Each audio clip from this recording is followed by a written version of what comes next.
Chapter 5. And it came to pass that as people pressed upon him to hear the word of God, he stood by the lake of Gennesaret, and saw 2 ships standing by the lake, but the fishermen were gone out of them, and were washing their nets. And he entered into one of the ships, which was Simon's, and prayed him that he would thrust out a little from the land. And he sat down and taught the people out of the ship. Now when he had left speaking, he said unto Simon, Launch out into the deep, and let down your nets for a draught. And Simon answering said unto him, Master, we have toiled all the night, and have taken nothing. Nevertheless, at thy word I will let down the net. And when they had done this, they enclosed a great multitude of fishes, and their net brake. And they beckoned unto their partners, which were in the other ship, that they should come and help them. And they came and filled both the ships, so that they began to sink.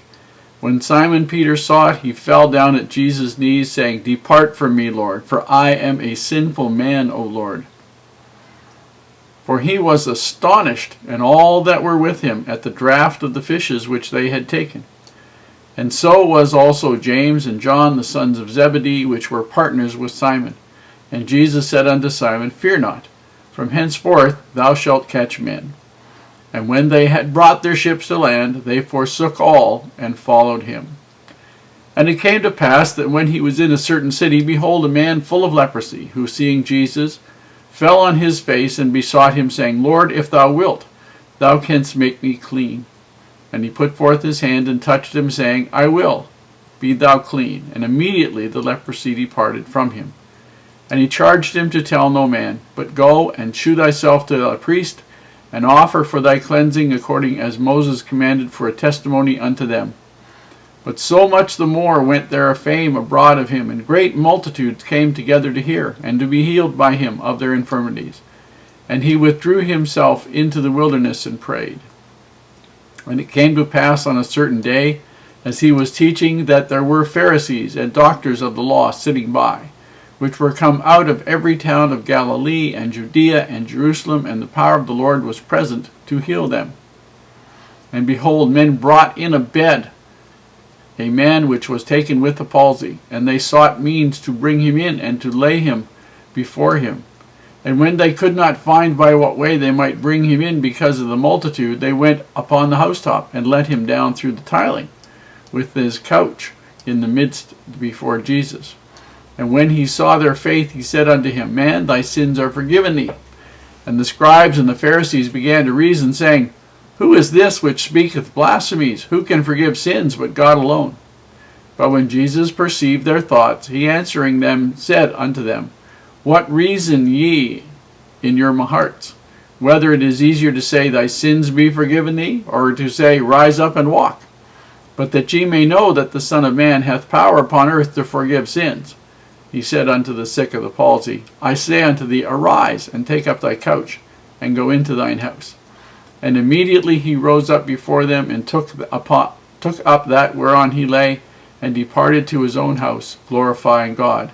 And they were all amazed, and they glorified God, and were filled with fear, saying, We have seen strange things today. And after these things he went forth, and saw a publican named Levi, sitting at the receipt of custom, and he said unto him, Follow me. And he left all, rose up, and followed him. And Levi made him a great feast in his own house. And there was a great company of publicans and of others that sat down with them. But their scribes and Pharisees murmured against his disciples, saying, Why do ye eat and drink with publicans and sinners? And Jesus answering said unto them, They that are whole need not a physician, but they that are sick. I came not to call the righteous, but sinners to repentance. And they said unto him, Why do the disciples of John fast often and make prayers? And likewise the disciples of the Pharisees, but thine eat and drink. And he said unto them, Can ye make the children of the bridechamber fast while the bridegroom is with them? But the days will come when the bridegroom shall be taken away from them, and then shall they fast in those days.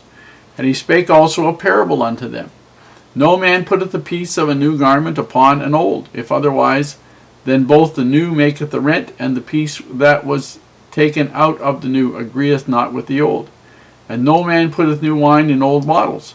Either the new wine will burst the bottles, and be spilled, or the bottles shall perish. But new wine must be put into new bottles, and both are preserved.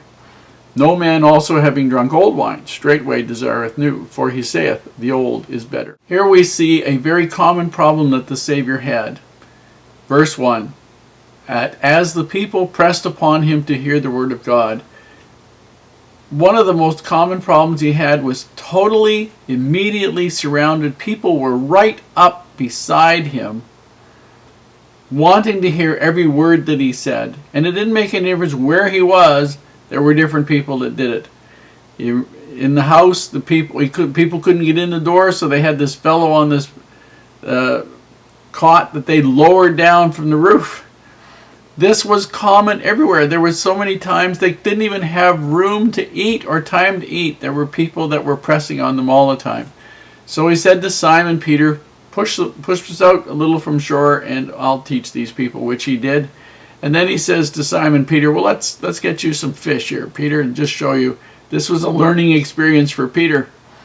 And so they had fished all night for nothing. They put the boat out a little ways. They put out the net, and they brought in so many fish that the net broke.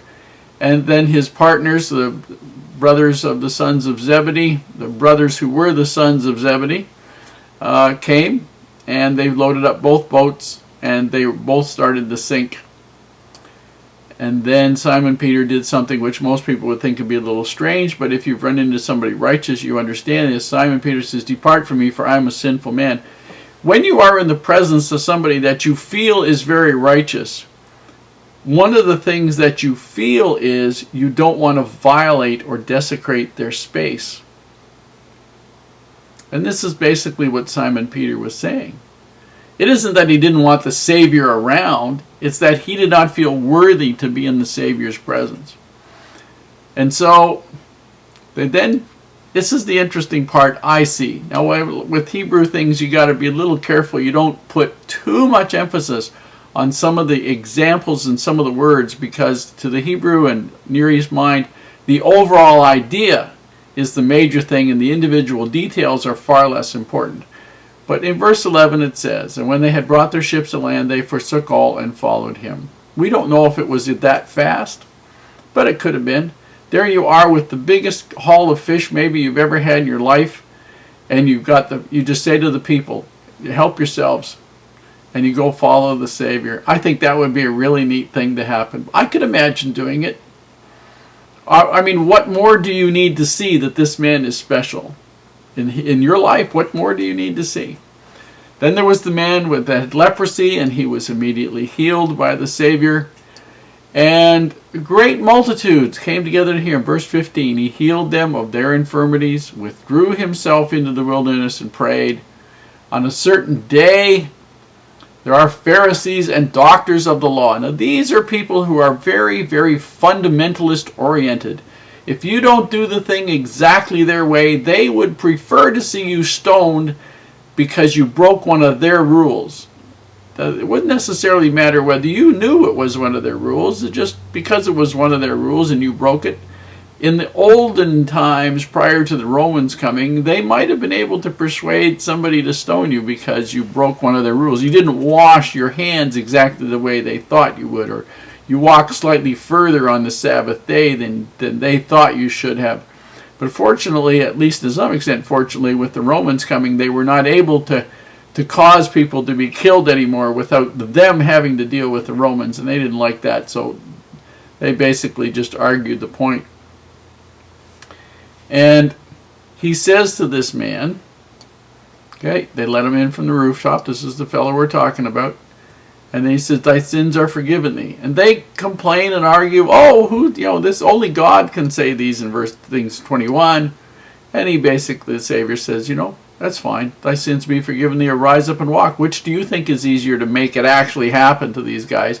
Then, of course, the Pharisees and the doctors couldn't do either one.